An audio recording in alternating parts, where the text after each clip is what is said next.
Did you really think a hired servant was getting a dime of this estate? Security, escort the nurse out. She's staining the carpet. I didn't come for his money, Eleanor. I came to pay my respects. She won't be leaving. Tae-young, you were exiled. I wasn't exiled, Eleanor. I was evaluating. She knew him only as the quiet stranger who watched the house from the street. And as the majority shareholder and executor of my grandfather's true will, you are taking everything from the wrong woman. But to understand how the most powerful man in the city fell in love with a penniless nurse, we have to go back to the beginning. The Sterling estate was a monument to cold money. It sat on 60 acres of prime real estate, shielded from the world by wrought iron gates and old-growth oaks. Inside, the ceilings were vaulted, the marble was imported, and the air was dead. It was a house that had forgotten how to be a home, except for the master bedroom at the end of the east wing. There, the heavy velvet curtains were drawn back to let in the afternoon sun. A record player quietly spun an old jazz vinyl, and sitting by the window, folding warm towels, was Chloe. She wore a simple beige sweater over her scrubs, her dark curls pulled back into a neat bun. For the last 8 months, she had been the sole tether keeping Arthur Sterling anchored to the earth. Arthur lay in the center of the massive bed, his breathing shallow.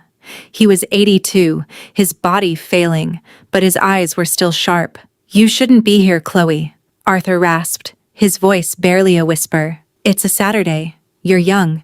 You should be out in the sun." Chloe didn't stop folding.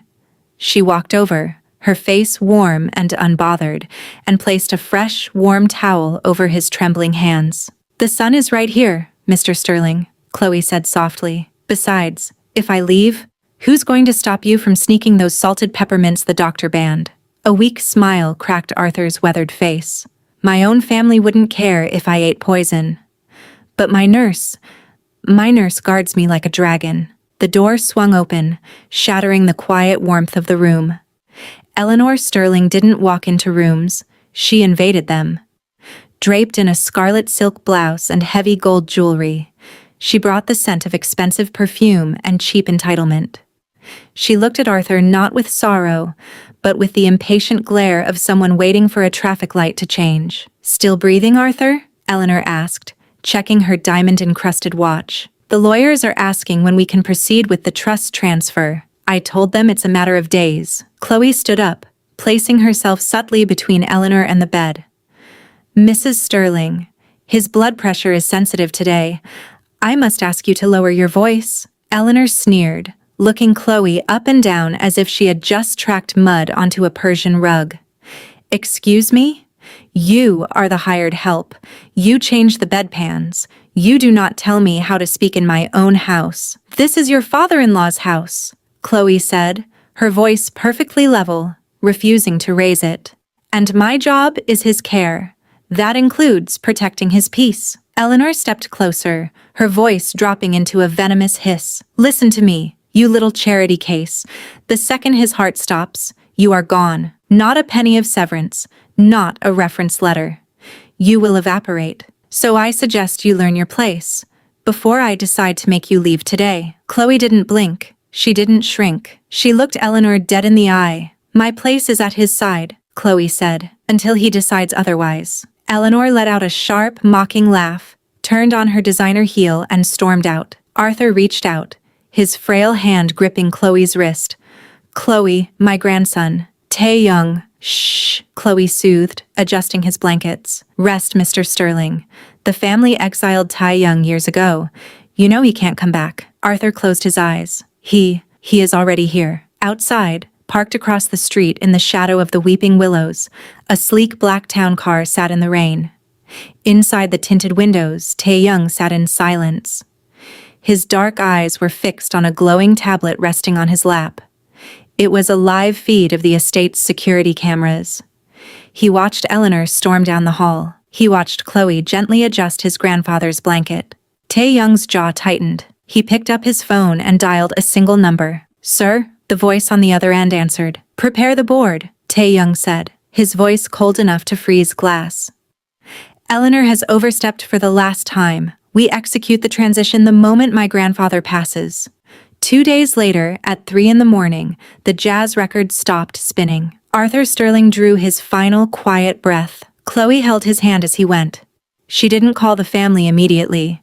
She knew what they would do. Instead, she took 10 minutes to wash his face, comb his silver hair, and fold his hands over his chest, giving him in death the dignity he was denied in his final years. Only then did she press the intercom. Within 20 minutes, the house was swarming. But it wasn't a vigil, it was a robbery. Eleanor marched through the hallways with a clipboard, directing movers to begin tagging the antique furniture and locking the safes. Chloe stood by the doorway of Arthur's room, holding a small cardboard box containing her few personal belongings, a coffee mug, a book she had been reading to him, and her stethoscope. Eleanor spotted her. The matriarch smiled, a thin, cruel slash of red lipstick. "Check her box," Eleanor snapped to a security guard. "Make sure she didn't steal any of the silver." The guard looked uncomfortable but stepped forward. "That won't be necessary," Chloe said. She opened the flaps of the box and held it out. "There is nothing of value to you in here, Eleanor. Just memories of a man you never bothered to know." Eleanor snatched the book from the box, glanced at the cover, and threw it onto the floor. "Get out!" Eleanor spat. "Your contract ended the second his heart stopped. Leave the keys. Leave your uniform. Walk out the back door." "It's 3 in the morning," Chloe said, her voice steady but tight. "And it's pouring rain. I am owed 2 weeks of back pay. Cut my check, and I will leave." "You are owed nothing," Eleanor shouted, her voice echoing off the marble floors. "You manipulated a dying old man, thinking you could worm your way into his pockets. You failed. Security, physically remove her from the property. If she resists, call the police and tell them we caught a trespasser trying to rob a corpse." The 2 guards grabbed Chloe by the arms. Chloe didn't fight them. She didn't scream. She violently yanked her arms free, straightening her beige coat. "Don't touch me," Chloe said.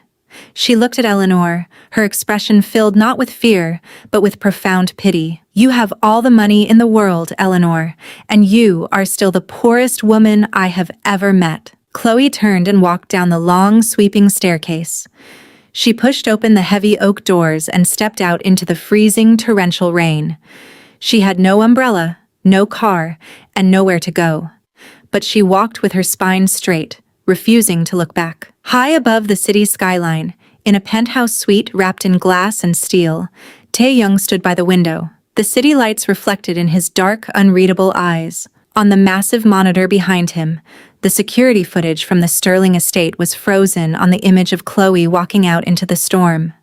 Behind Tae-young, a man in a sharp gray suit cleared his throat. It was Mr. Vance, the chief operating officer of Vanguard Holdings, the shadow corporation that had quietly bought up every debt the Sterling family owed over the last 5 years. "Sir," Vance said quietly, "Arthur has passed. Eleanor is currently moving to liquidate the private accounts. She expects the will reading on Friday." Tae-young didn't turn around. He just stared at the frozen image of Chloe on the screen.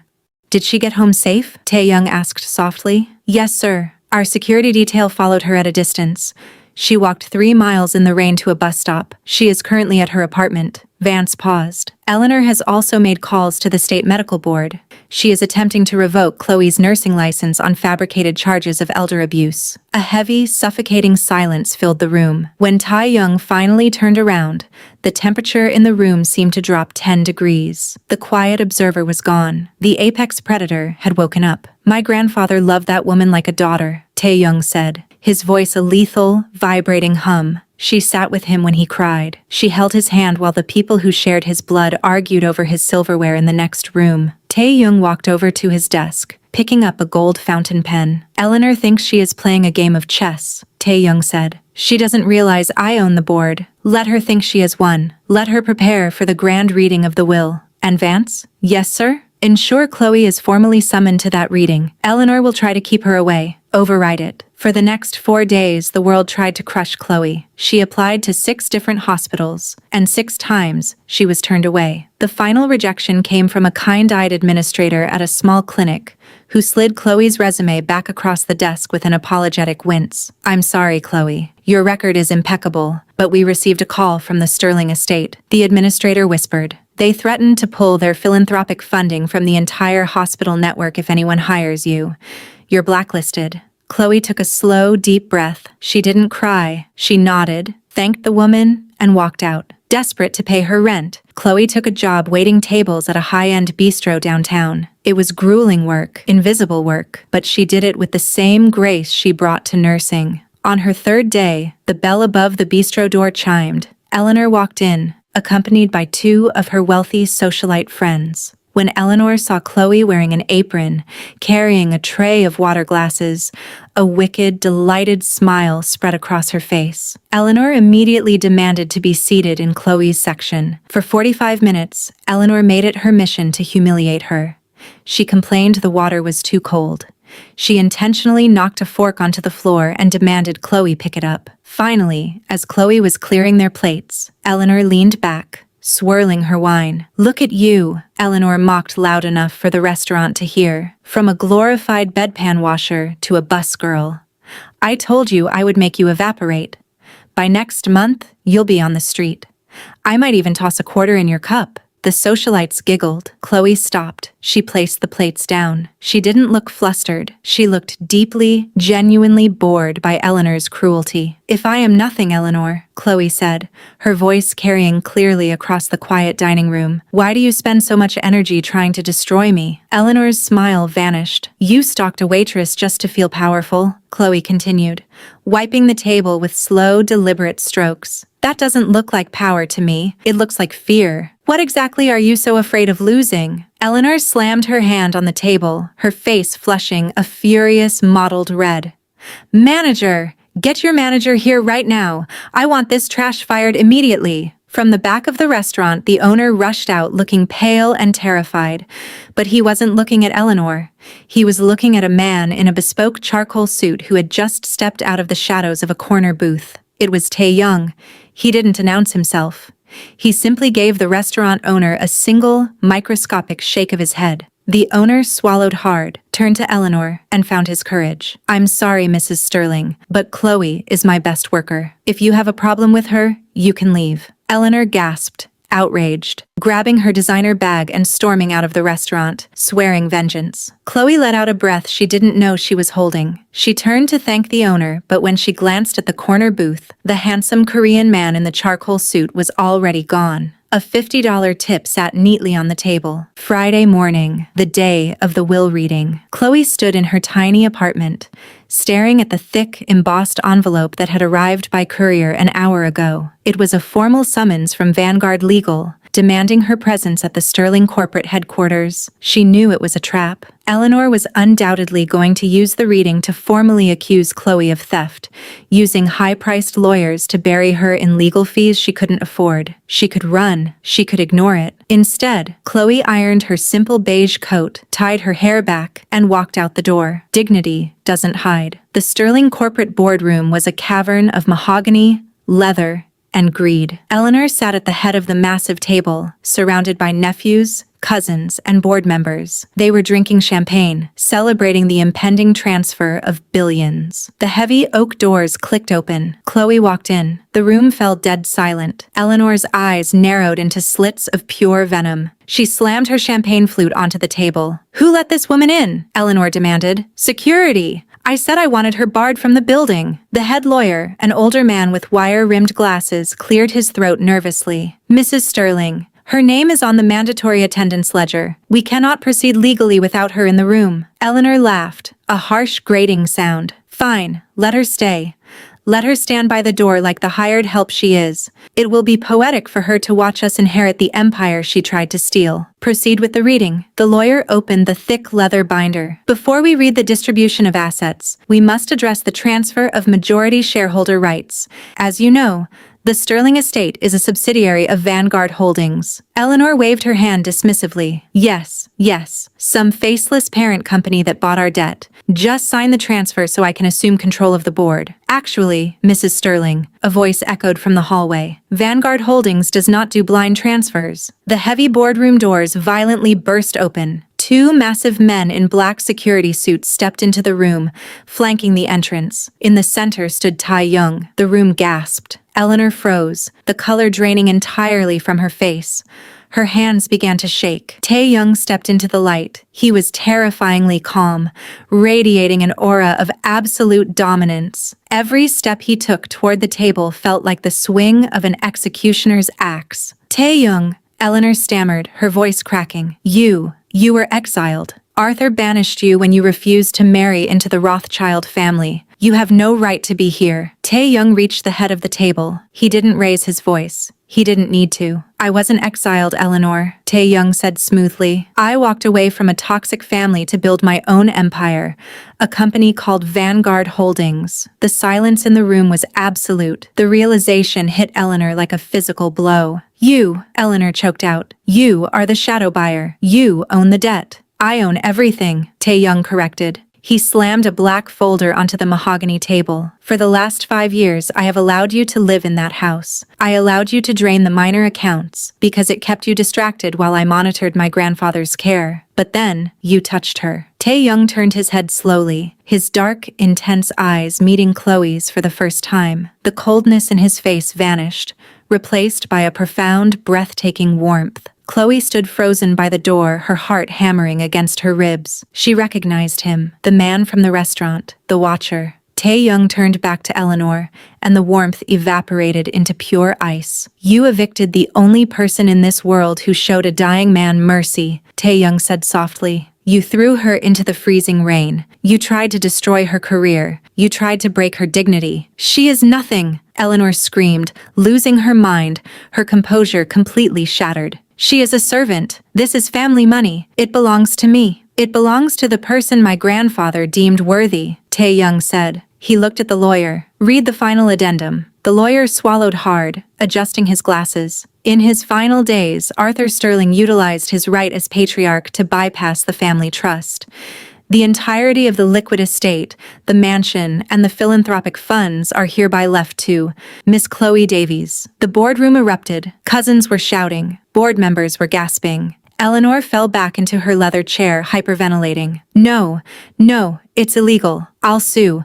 I'll tie it up in court for 10 years. You will do nothing. Tai Young leaned over the table, getting inches from Eleanor's face. Because if you contest this will, I will release the audit of the embezzlement you've committed over the last decade to the federal authorities. You won't just be poor, Eleanor. You will be in a federal penitentiary. Tai Young straightened his suit jacket. Security, Tai Young commanded. Mrs. Sterling is no longer affiliated with this company. Escort her out. If she resists, call the police and tell them we caught a trespasser. Eleanor began to sob hysterically as the two massive guards grabbed her by the arms, the exact way her guards had grabbed Chloe days prior. She was dragged out of the boardroom, kicking and screaming, stripped of her money, her power, and her pride. The grand Sterling estate was quiet again, but this time, the air wasn't dead. The afternoon sun poured through the massive bay windows of the library. Chloe stood in the center of the room, looking at the sprawling gardens outside.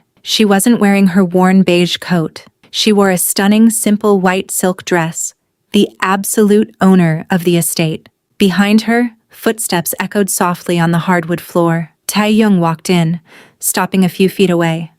For the first time since the boardroom, he looked nervous. The foundation paperwork is finalized, Tai Young said softly. The Arthur Sterling Memorial Clinic will open next month. Fully funded. You're the director, as requested. Chloe turned around. She looked at him, the fierce, terrifying billionaire who had dismantled an empire just to protect her. But looking into his dark eyes now, she only saw the quiet, protective man who loved his grandfather. You gave me everything, Chloe said softly. You didn't have to do that. Tai Young took a slow step closer, closing the distance between them. He reached out, his hand hesitating for a fraction of a second before gently brushing a stray curl behind her ear. I didn't give you anything, Chloe, Tai Young whispered, his voice thick with emotion. You earned it, every single piece of it. You brought light into a house that I thought was completely dead. You gave my grandfather peace, and you gave me hope.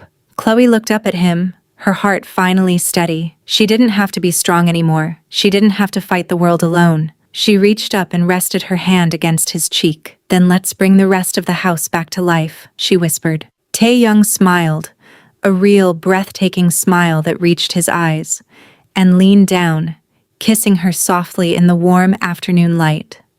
Betrayal had been loud, but justice and love were a quiet, unbreakable promise.